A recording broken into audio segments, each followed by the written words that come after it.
Hello, everyone. I am Elizabeth Goldstein, the president of MAS, and thank you so much for joining us this evening for our virtual gallery talk, exploring our most recent exhibition at the Friedman Gallery, In the Wake. Before we begin, I'd like to direct your attention to the chat, where MAS staff have placed some helpful hints, including information about closed captioning for tonight's program. Throughout the event, staff will also be sharing the links to our artists' website so that you can find them and follow their work. If you need any assistance during the event, please feel free to message MAS using the chat function. Throughout the event, we invite you also to put your questions in the Q&A function at the bottom of your screen, and we'll be asking those questions of our speakers as we go along during the event.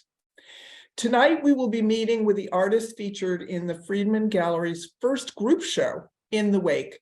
This show, which opened at the end of October 2022, reminds us of the complexity, urgency, and promise of the challenge facing our city as we mark the 10th anniversary of Hurricane Sandy and the first anniversary of Hurricane Ida. The talented group of photographers was assembled by Stanley Greenberg, who is also featured in the exhibition. Through their different styles and skills as photographers, they have documented how climate change has affected New York City. Tonight, they will revisit the impacts of Sandy and Ida, plus contemplate our city's climate future. 6 of the 8 featured artists are with us this evening. Anthony Hambasi, the talented photographer who thoughtfully documented the Coney Island public housing projects post-Sandy, will not be able to join us this evening. And neither will Nathan DeVere, who photographed Far Rockaway and Staten Island. But we encourage you to check out both of their exceptional work. We will be using a little bit of an unusual format this evening. We want you to hear from each of the photographers about what motivated them to do this work. So we will start tonight by introducing each of the 6 photographers and have them speak about their photographs.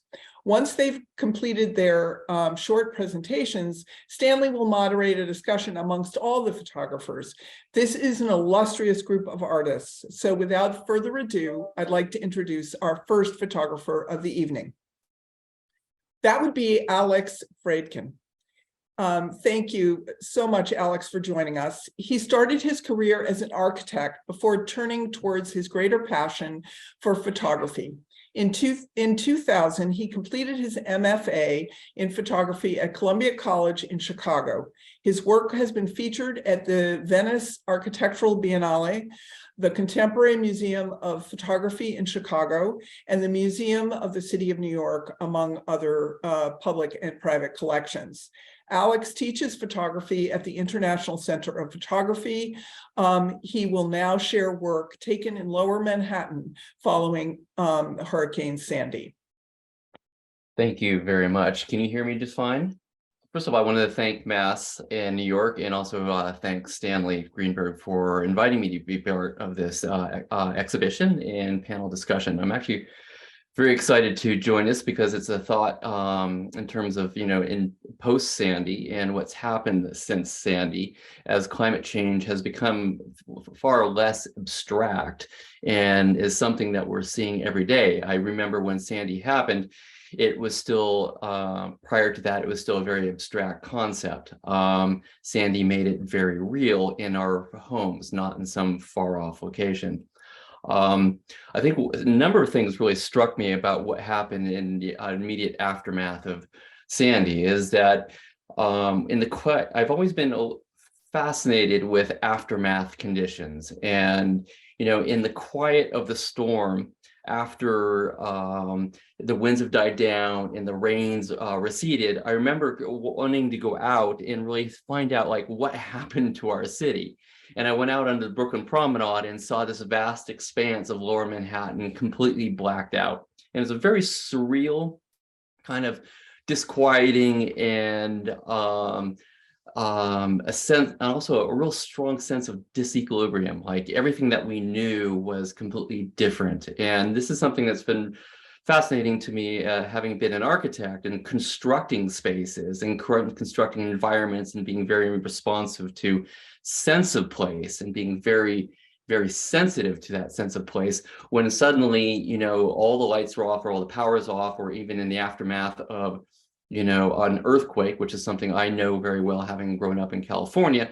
In that immediate aftermath, there's this real sense of kind of psychic disequilibrium. It's disequilibrium, where you're really trying to kind of associate with something that feels real and substantial. And oftentimes we kind of reach out to architecture or the buildings in our homes, which are our environments, as for kind of places of stability and orientation. But suddenly these things of stability and orientation, like our home is our castle kind of concept, has been moved, it's been rocked, it's been altered. And so there's that moment of just really kind of psychic disconnection. And I really wanted to get over into the city. And of course, that was very difficult to do because none of the metro systems were actually running over to the city. And so I crossed the Brooklyn Bridge and entered the city, lower Manhattan, with my camera. And it was pure, like it was a city of shadows. I mean, it was canyons of absolute darkness. It was so dark down there, you couldn't even really see the streets or the what you're stepping in, and because of the flooding, there was all this debris, and it was extremely slippery because of the oil, and hard to kind of place your footing down there. And I just remember this strange sense of quiet, and then alternately this you know, the power lights of the generators and emergency vehicle, you know, the red and blue flashing and creating this really kind of strange color tableau in the midst of this darkness. And, you know, having been an architect and just reaching out and just seeing just, you know, these structures, which are usually so full of life in an environment that is just teeming with people, activity, life, it was completely dead and inert. And that was, you know, really, really disconcerting in so many ways. And I think what I really wanted to portray was that sense of disconnection, displacement, disequilibrium, and that these moments of, you know, in the aftermath of a natural disaster, or, you know, or even in any kind of condition, there is this moment of disequilibrium. And I think that's a really interesting place to kind of to occupy and to really explore, because suddenly everything is new. Everything that you once knew is completely different, and you get a viewpoint and a moment in which to view this in a completely different way from when you've ever seen it before. And so wandering through the city and photographing and just kind of letting my curiosity draw me, I really wanted to draw this association of kind of moment of disequilibrium, and then how this can translate into how we move forward, because suddenly everything is seen in a completely different way. And architecture, having seemed so stable, is actually suddenly unstable. And I think that really speaks in the end, you know, to these levels of these kind of sense of impermanence, and a new way in which we're kind of having to engage our world as things are changing almost every day. And we're seeing it change, certainly in my home state of California, which is experiencing fires and floods on an epic scale. We're seeing elements of it all around the world. And how do we really, really rise to this occasion, and to really kind of use this as an opportunity to really become different people and engage in our world in a different way? And I think we're kind of sitting at a moment in history where we're seeing our greatest opportunity in front of us as to who we can be and how we can rise out of this crisis. And I think Hurricane Sandy for me was just this extraordinary wake-up call. So thank you very much for taking a look at the images, and I look forward to your questions afterwards. Thank you so much, Alex. And our next photographer is Brian Anselm. Brian grew up in Michigan and studied photography at Western Kentucky University. He is a photographer based in New Jersey and contributes regularly to the New York Times. He has also been featured in Time Magazine, The New Yorker, the British Journal of Photography. Brian has been covering the effects of climate change the effects climate change has had on the United States for the past decade. He is now showing works from the months following Hurricane Ida. Thanks, Elizabeth. Hi, everybody. I'm Brian. I'm going to share some work of mine that's included in the show, primarily on immigrant families who were displaced during Hurricane Ida. The work was produced in December, so about 3 months after the storm. And a lot of the personal and commissioned work that I've been doing related to climate change is portrait-based. And I'm interested in following how average individuals or families are affected sometimes months or years after these storms. So I'm sure everyone remembers from Ida, if you're a New Yorker, the majority of the New York deaths were from people living in illegally converted basement apartments that didn't have exits or windows, so they were drownings. So many of these families lived in those apartments, so they had neighbors who drowned or friends who drowned. And after they were displaced, they couldn't return back to those apartments because they were the city said that they were unable to be occupied. So some of them have been in hotels since then, and some of them are still in hotels today, almost 18 months now after Ida. And they're in city funding houses, and they were waiting when I photographed them for federal aid. But I think some of that's come through. So I was commissioned to cover Ida for the New York Times and CNN, and I had work published in the Atlantic and New Yorker. And let's see, recently, I'm not sure how recent, I've met with some of the families. It's been a while now. I was trying to think earlier. But there's been reporting as of this last September, more than 100 families are still living in hotels. And they announced last year, I think the city announced that they wouldn't fine landlords who rented these apartments. And I think their rationale was they wanted to get people back in to housing. But I don't think there's been, as far as I know, any fines yet for landlords or any arrests. I think about 20 people in New York died, and most of them were from drowning. I think too, there's estimates now, there's still about 50,000 illegal basement apartments throughout the city that are being occupied. And the majority of people who live in them don't know that these are illegal apartments. But I am sure that the landlords, if you don't have window access and one exit, they know that they shouldn't be renting these out. So I'm sure in the future throughout hurricanes, whether this will happen again or not, I'm not sure, but these houses are still there. And so I would assume that it would happen again with some of the homes, but thanks. Thank you, Brian. And now I'm going to welcome Robin Michaels to the stage, the metaphorical stage at least. Robin is a photographer who's been documenting the low-lying communities around New York City that are being impacted by sea level rise since 2010.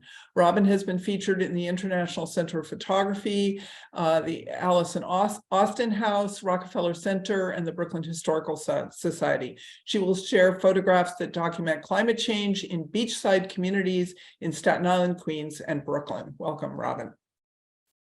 Thank you, Elizabeth. I want to start by just expressing gratitude to the Municipal Art Society for facilitating a faculty development workshop that I took in 2006, in which we integrated local history into curriculum. And that was really the beginning of my interest in New York as a subject.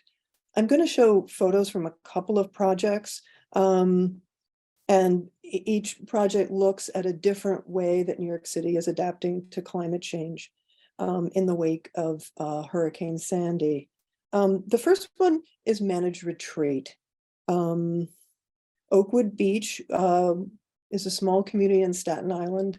It was hit really hard by Sandy, and New York State determined that it couldn't be protected. And they offered about 300 families that live there a buyout.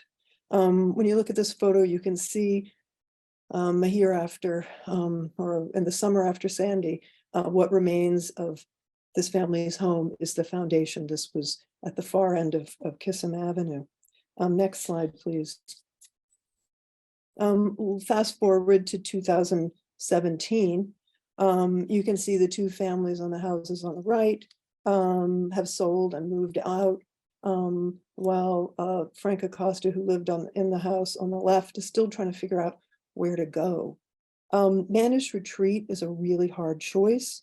You lose your home, you lose your neighborhood, you lose your family history, and most likely your standard of living. So while I thought of Oakwood Beach residents as climate refugees, I wanted to make photographs that would also communicate your feelings if you lost your home for any reason. All right, next slide. In December, 18 out of the approximately 300 families still remain in the buyout zone. What was once a neighborhood is becoming a coastal buffer zone, which will serve to absorb rainfall and storm surge and provide some protection for upland residents. Next slide. So the next strategy that I'm going to talk about is ecological restoration. And I'm showing the slide on the left just to remind everybody what the Rockaways used to look like before 2012. And we see on the right a small section of the 6 miles of dunes that have been constructed to protect the neighborhoods of the Rockaways. And these dunes are held together by American beach grass. This amazing plant produces an enormous rhizome mat, which holds the sand in place. And the next slide. So to have enough beach grass to plant the Rockaways and Coney Island and Broad Channel and all the other beaches in New York City Parks and the National Park Service has created the Beach Grass Nursery in Floyd Bennett Field. It's managed by the Greenbelt Native Plant Center, and the beach grass is actually grown from native seeds, which gives it a genetic diversity and hopefully the ability to adapt to climate change. So these are just two of the ways that New York City has adapted in the wake of Sandy. Thank you. Thank you so much, Robin. Next, we have Jade Dosko. Jade is a New York-based architectural and landscape photographer who examines the intersection of people, architecture, nature, and time in her rigorously composed and eerily poetic images. Her work is currently on view at the Cornell University's John Hartwell Gallery and has been shown at the Asheville Art Museum, Front Room Gallery in New York, among other venues. Currently, she is the photographer in residence at Fresh Kills Park and serves on the faculty of CUNY and the International Center of Photography. She will now share work that documents Fresh Kills Park on Staten Island. Welcome, Jade. Hi, everybody, and thank you so much to the Municipal Art Society and to Stanley Greenberg for curating this really timely show, highlighting all this really important work.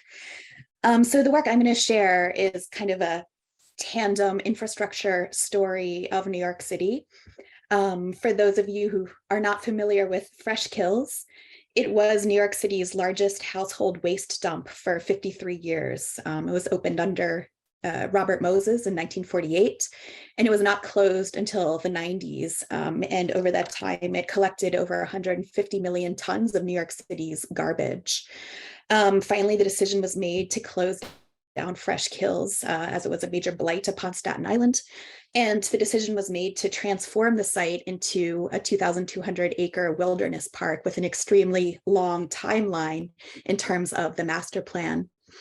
Prior to joining Fresh Kills as their photographer in residence, I'd been photographing the sites of World's Fairs internationally and looking at urban planning and infrastructure and kind of the edges of cities. And this project kind of came across my life very organically. And I was immediately struck with the paradoxical nature of this site and and how it reflects this major infrastructure story of New York City, the complications of our relationship to nature, and looking forward, how are we going to deal with nature and climate change, if at all? Here we're seeing on the left, New York City skyline and off in the distance, and the meadows in front of you in the front of the image are reseeded portions of this landfill. So essentially the master plan involves planting indigenous grass seeds and creating these grasslands, which never actually existed on this site. These were all marshlands for thousands and thousands of years. And starting in the 1700s, mostly Anglo settlers decided marshes were not useful and started dumping. So as early as the 1700s, 1800s, 1900s, and into Fresh Kills, these marshes were being filled with garbage. Now, the site is elevated because it's comprised of these mounds of 53 years of garbage with these beautiful meadows that have been planted.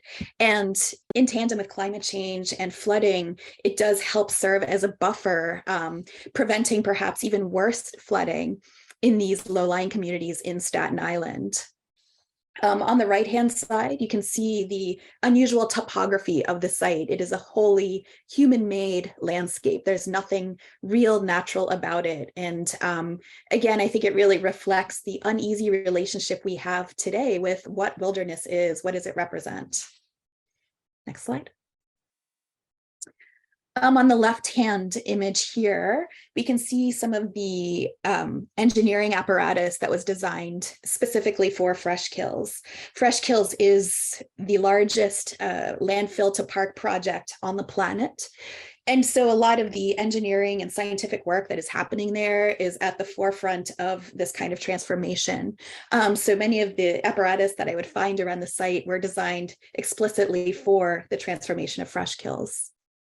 On the right side here, which is called Foxden Eastmount, it's very small here, unfortunately, so you can't really see. This is a methane exhaust hillock, I guess you could call it. And there's actually a fox sticking its little face out from its den there. So the prints, when they're printed, are quite large, so you can see these kinds of details. But wildlife has come back in abundance to this destructed landscape.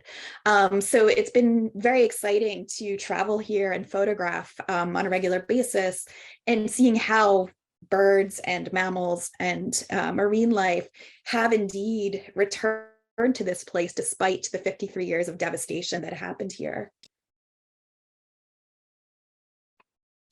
Here we see some more infrastructure. So on the left-hand side is the rooftop of the leachate treatment facility. Leachate is essentially the garbage juice that seeps down from beneath a landfill. And then it's piped in from all over the site and brought here to be extensively cleaned through organic and inorganic processes over a very lengthy amount of time. On the right-hand side, we see a stormwater structure on the West Mound to help control the water flow during storms over the newly planted meadows. And something I loved about the West Mound was it feels kind of ancient and almost like a Mayan ruin or something like that. And thinking about something like Fresh Kills, where part of the wilderness was destroyed in 53 or 200 years, but looking at a long time expanse, what will happen and how this could indeed become part of our history in thousands of years. So thank you so much. And thank you again for including me in this exciting exhibition. Thank you, Jade. I'm now thrilled to introduce Akra Shep. Hi. Hi. Akra is a photo-based artist whose work has been featured at the Whitney Museum of American Art, the Victoria and Albert Museum, the Venice Biennale, and the Queen's Museum, among other cultural institutions. His writing has been featured in the New York Times, the New York Review of Books, along with Atlas, the Artist Book, and Wind Book, an artist book installation at the National Library of Luxembourg. Momentarily, he will share images from his project, The Islands of New York, which are featured in the wake. Thank you and welcome. Thank you so much. And thank you to everyone at the Museum of the Municipal Art Society and Stanley for including me in this exhibition. And I'm really thrilled to be showing with so many wonderful artists. It's fantastic. Excuse me while I drink some tea here. Could you put the first slide up, please? Thank you so much. So the Islands of New York is a project, it's ongoing, where I'm photographing all the islands of New York City. And I was born in New York. So when I learned how many islands there were, and you can, in this moment, think how many islands you think there are in New York. And when I tell you there are over 40, and if you counted, depending on your rules, there could be even more, you'd be like, where are they? And that was my thought. Initially, I became aware of this book by Sharon Zeitz and Stuart Miller called The Other Islands of New York City. And in it, they talk about this incredible history of New York City and its maritime basis and how it's an archipelago city. And I was like, okay, I have to see that, I suppose. I have to photograph that. So I was well into photographing that when Hurricane Sandy struck. And I was set back on my heels at that moment. I was like most other New Yorkers, just kind of hunkered down. And my first reaction was not, I've got to get my camera and I've got to go get out there and see what's going on. Until I had a conversation about a week after everything had happened. Ed Weissman had been the head of the, I'm forgetting the name precisely, the Historic Society of Staten Island or Richmond, I'm forgetting now which one it was. And I had been working with them as part of the project. Staten Island, ironically, has the fewest islands of any borough. It has only 5 islands. And I reached out to him to speak with him to see how he was doing. And he said, in no uncertain terms, you need to photograph here now. And so the next day, I, with that permission, gave myself the leeway to go out and photograph. And so here you're seeing McKee Avenue. And this is right on the water. The water had risen up and had brought things up from the wharf, that boat, and slammed it into the house. There are several boats. There's a boat on the left and a boat on the right. And could you show the next slide, please? And so this is also in the same neighborhood, Eltingville, Staten Island. This is a slightly larger view. And in it, we can see even more of the, I want to say devastation. It was devastating, but it was the upending of people's lives in a way that I don't think anyone was prepared for, even if you know that there will be floods and there will be super high tides. This was so unprecedented. In the foreground, there's a depression that you can just make out. It's in front of the white boat that's in front of this house in the middle. There was a boat there as I was photographing, and it was scooped out of the earth by a machine that was made to scoop up boats out of the earth. You learn a lot when you go into these kind of strange zones. I had no idea there was such a device. Clearly, this is a thing, not something we want to entertain. Could you show the last slide, please? Thank you. So in this project that I've been working on, it's under hiatus right now because of the nature of photographing on the islands. Most of the islands you need to hire boats for. But as it unfolds, I had to take into account the changing environment. It wasn't just a matter of knowing where we live. It was suddenly, if we don't know where we live, then maybe we will be in danger because we don't understand exactly what our proximity to the water is and what our exposure to the danger of future flooding could be. Here in this last image, this is from Bell Harbor, which is the very far end of the landmass, I want to say sandbar, that makes up the Rockaways.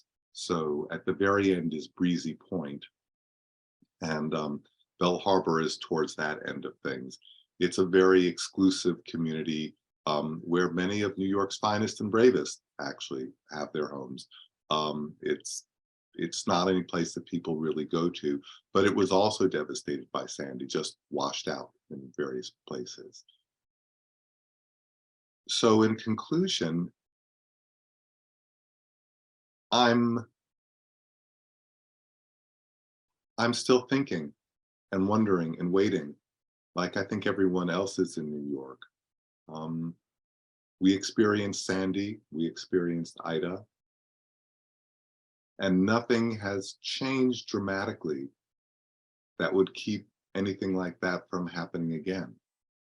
And I think about that as I continue making these images. Thank you very much. Thank you so much. It's my pleasure to introduce Stanley Greenberg, last but not least, who is the organizer of this exhibit and a featured artist. Stanley is a Guggenheim Award-winning photographer and the author of several books, including Hidden Invisible New York, The Hidden Infrastructures of the City, Waterworks, a photographic journey through New York's hidden water system, and most recently, Olmsted Trees. His 2019 book, Codex New York, Typologies of New York, of the city, received special recognition from the MAS Brendan Gill Prize Jury. Stanley's work is in the collections of the Whitney Museum, the Met, and the New York Public Library. In his works featured in the wake, Stanley documents the effects of Hurricane Sandy on wastewater treatment facilities in the city of New York. Welcome, Stanley. Thank you, Elizabeth, and thank you, Municipal Art Society, for letting me organize this show, and thank you to all the artists for being part of it. It was exciting to talk with Elizabeth and people at MAS about doing this show, because I had photographed so many different aspects of the city and the way Sandy affected it. I thought, well, it would be great to see what other photographers have done in the same places. So I had been to Rockaway and I had been to some of the small islands. And so I waited until I could see what everyone else was going to show. And then I thought, okay, well, here we are again. I'm going to show work that of things that people probably don't notice. So if we could have one picture. First picture. So I've been photographing the city's infrastructure since around 1990, and especially the water system. And I didn't really photograph much of the wastewater treatment system until more recently. And the city has a combined sewer system. So that means that in most parts of the city, your sewage from your apartment and rainwater goes into the same place, and they go to the wastewater treatment plant.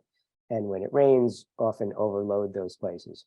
But along some of the shoreline and lower areas, there are actually storm sewers So, but there are these sewer pumping stations all over the city, and they pump water to the wastewater treatment plants.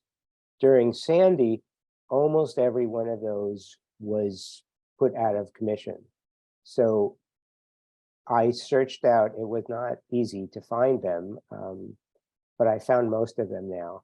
And they all have these orange temporary compressors so that they can work in case there's a storm. So I went all over the city looking for them. I still have a few more to go, and they'll be part of a new project about the water system. What else do I want to say about them?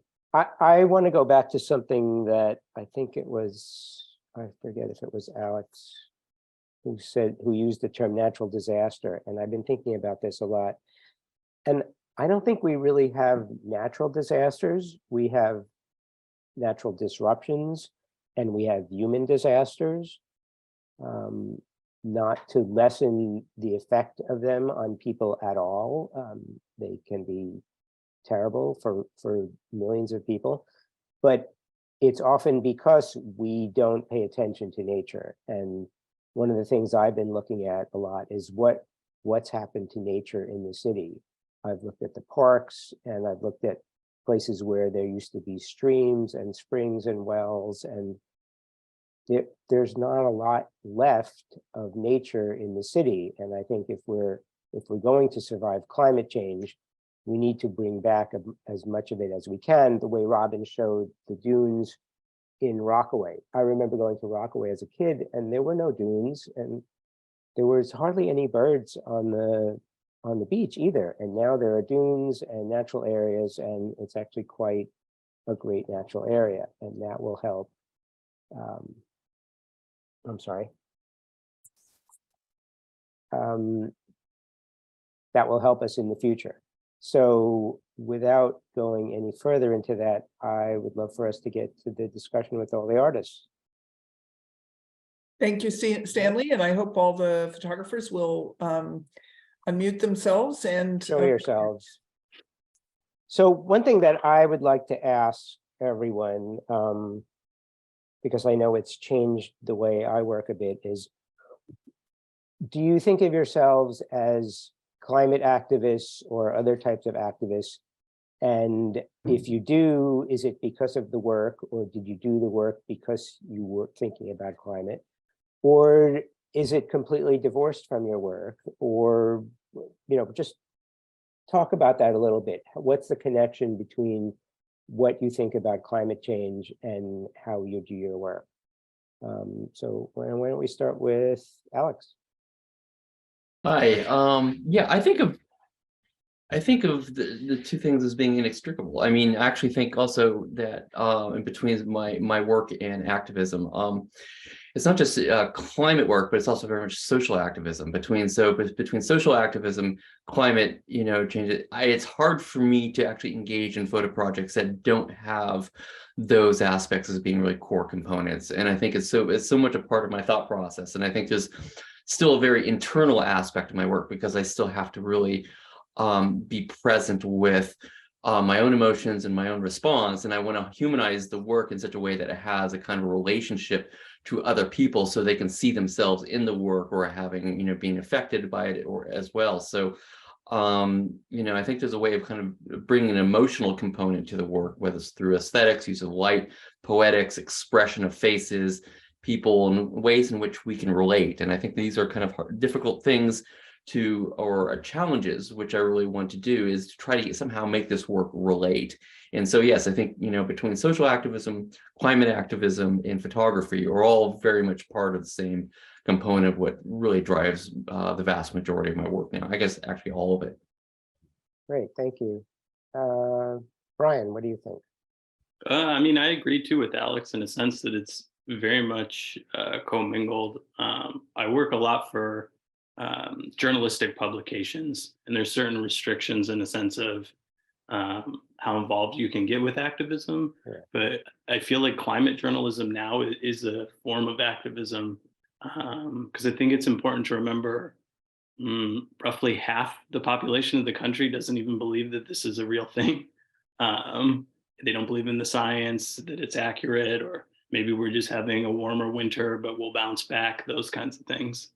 And if you look at climate reporting historically, even as early as around the time of Sandy, you would have journalists reach out to both climatologists as well as an Exxon lobbyist or something to get this duality in reporting. But this lobbyist's sole job is to obfuscate or make it much harder for people to understand this climate data. I know climatologists can kind of go on and they expect you to publish and print thousands of words of data, but I think that's changed so much now too. You very rarely see that take place, and these articles are much more focused on this hard, firm scientific data and how our future is, in a sense, not predictable, but they can plan it with the work that they're doing. Right. Robin?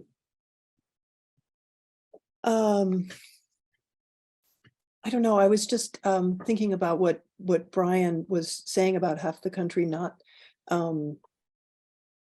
believing in the climate crisis. And I actually think things have shifted a little bit. I was in Wyoming this fall, and that's a very red state, and it's dependent on coal, oil, and gas. I was in Gillette, Wyoming, where it's in the Powder River Basin. That's where 40% of the coal comes from, in the US. And almost every single person didn't deny that we should stop burning coal. They just thought we would be able to fix it with carbon capture. And so I do feel that things have shifted.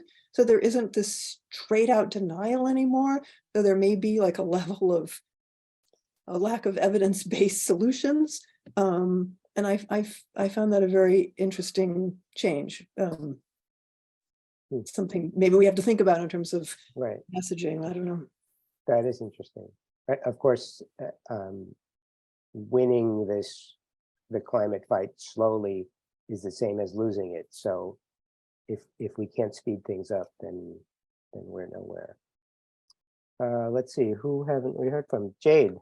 I don't know, it's interesting working at Fresh Kills, and recently I did a project for the Times looking at the city and all the waterfront neighborhoods 10 years after Sandy. And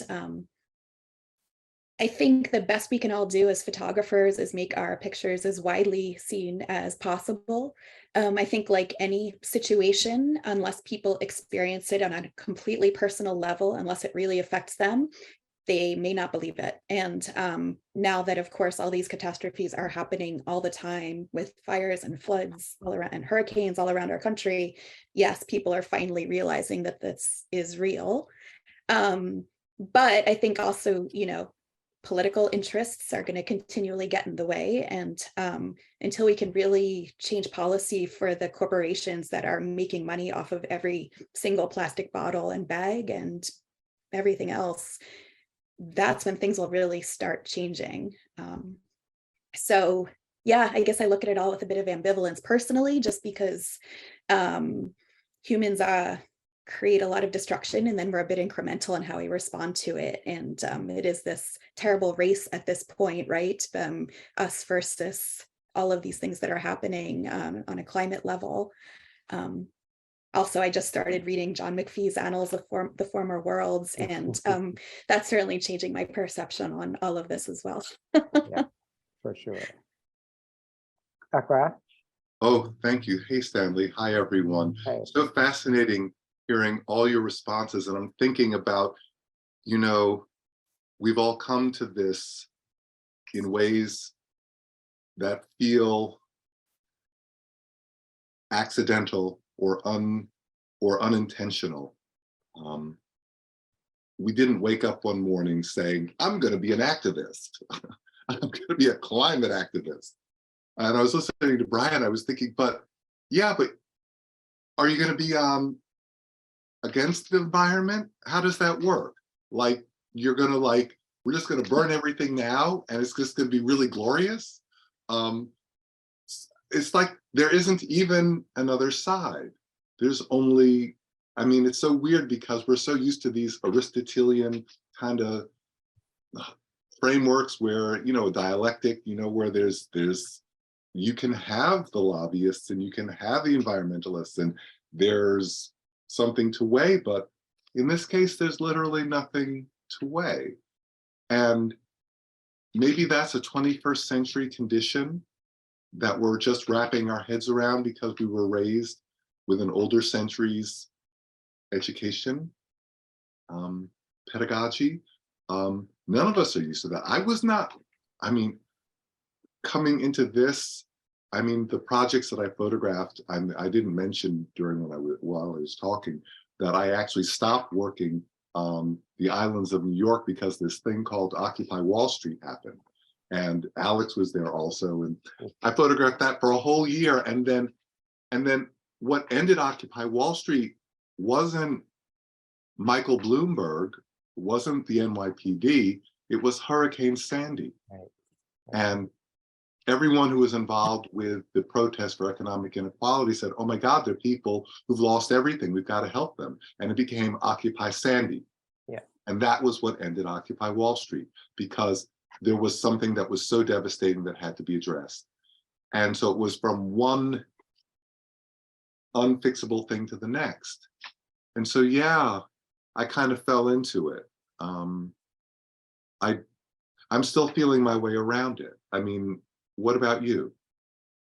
Well, I think it's really interesting what you bringing in Occupy to this, because for one thing, it seems to have led to a lot of the mutual aid action that's happened around the city, and also just manifests itself in so many other forms of activism that I think it was just all birthed by Occupy. For me, I guess I've been an activist and a troublemaker for a long time, but it doesn't always connect up to the photography. I've been active in the transportation world for bicyclists and pedestrians and open space for a long time, and never thought, oh, I'm going to photograph some bicyclists. It just didn't fit for me. I photographed the infrastructure partly because I was concerned about it falling apart because we weren't spending money on it. And I wanted people to realize, okay, this is what your taxes are for. This is what government is for. You can't just ignore it.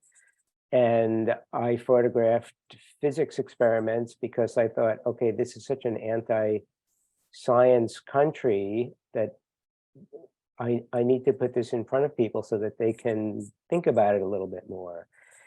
And when I started photographing around Rockaway, it was more because I thought, oh, this is just a really strange place. And then when Sandy happened, there was this opportunity to do a lot of before and after photographs to say, this is what happens if you don't pay attention to your environment. And I've been reading a lot of environmental books lately, and the reason I mentioned the disaster, the use of the word disaster, is that there's an ecological principle about disruption regimes, meaning fires or storms or what we would call some kind of cataclysmic event that nature is completely capable of handling, except when we have messed with nature.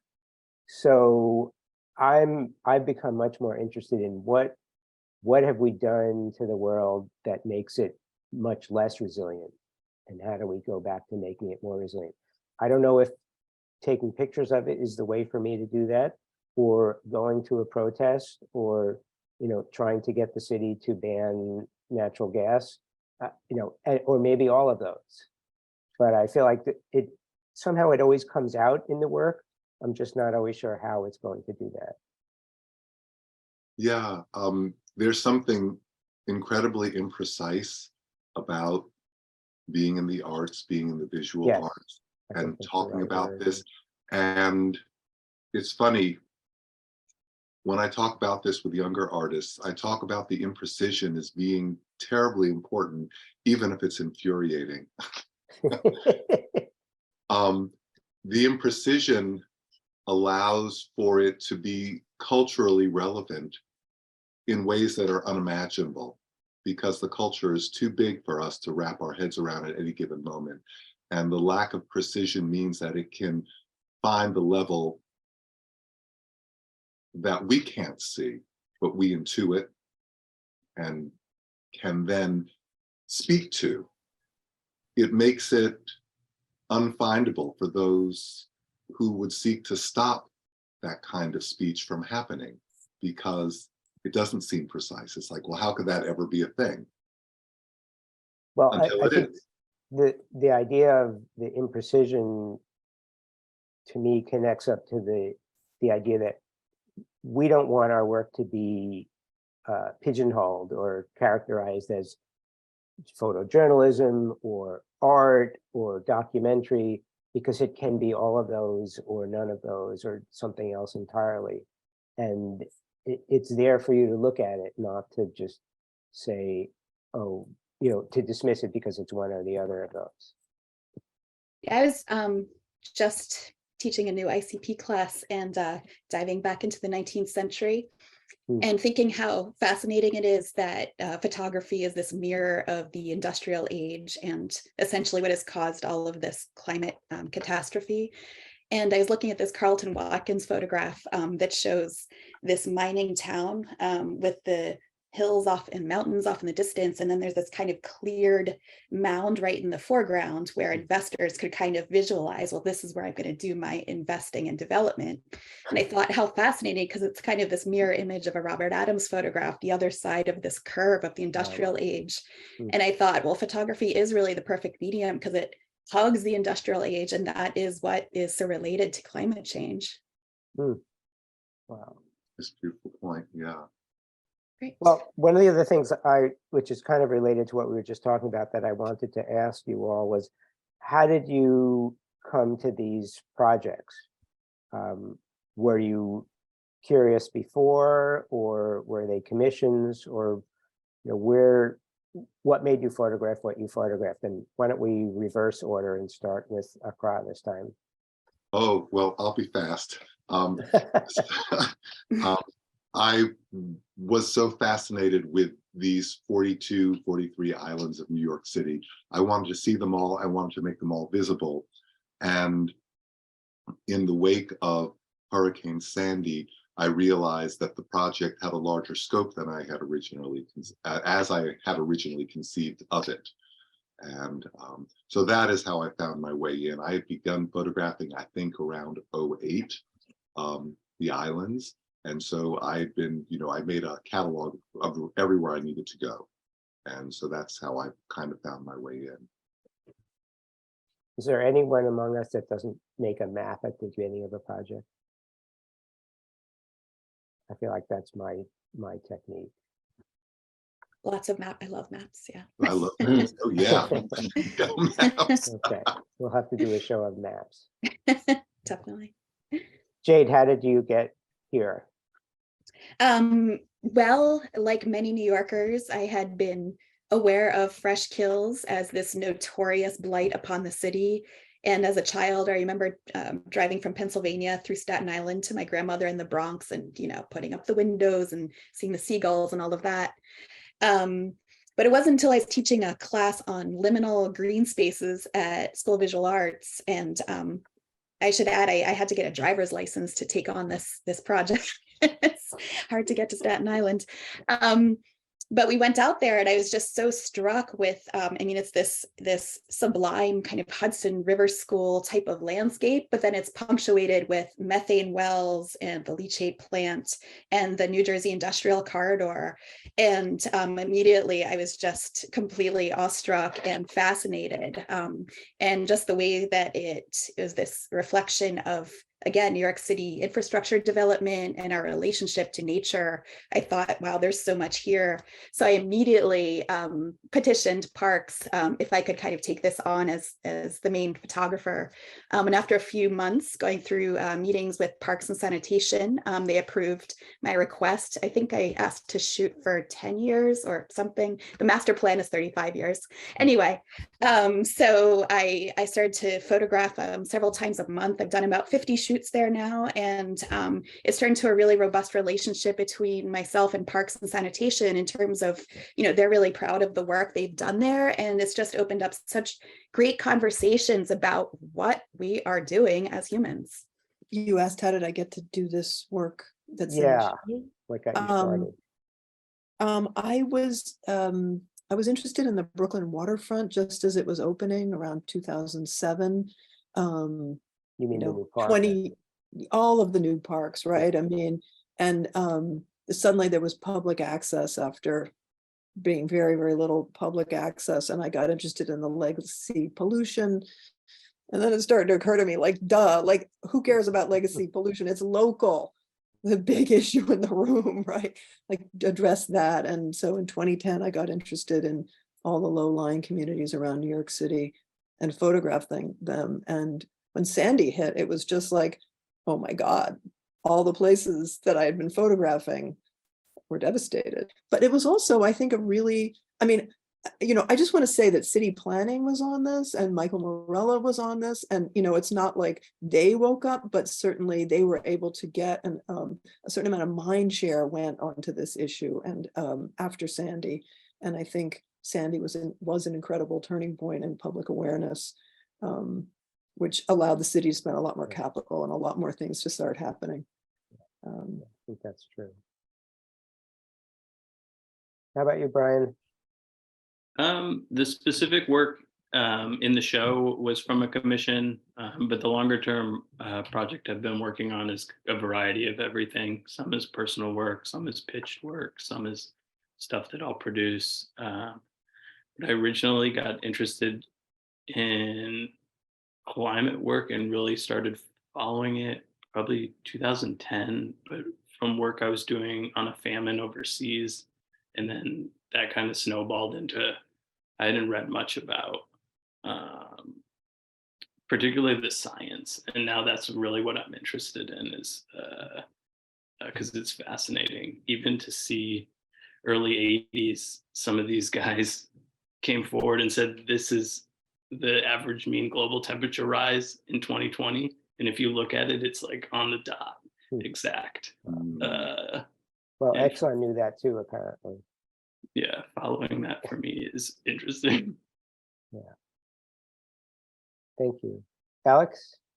We started to touch on it a little bit earlier on, but the way how I got into the work of documenting Hurricane Sandy and the architectural environments of Lower Manhattan was precisely as a result of Occupy Wall Street, in which we, Crod, I and a number of others were down there. I had actually been involved with Occupy Wall Street from the very first planning days in some of the various parks. And I remember many of the discussions as to which space was going to be taken.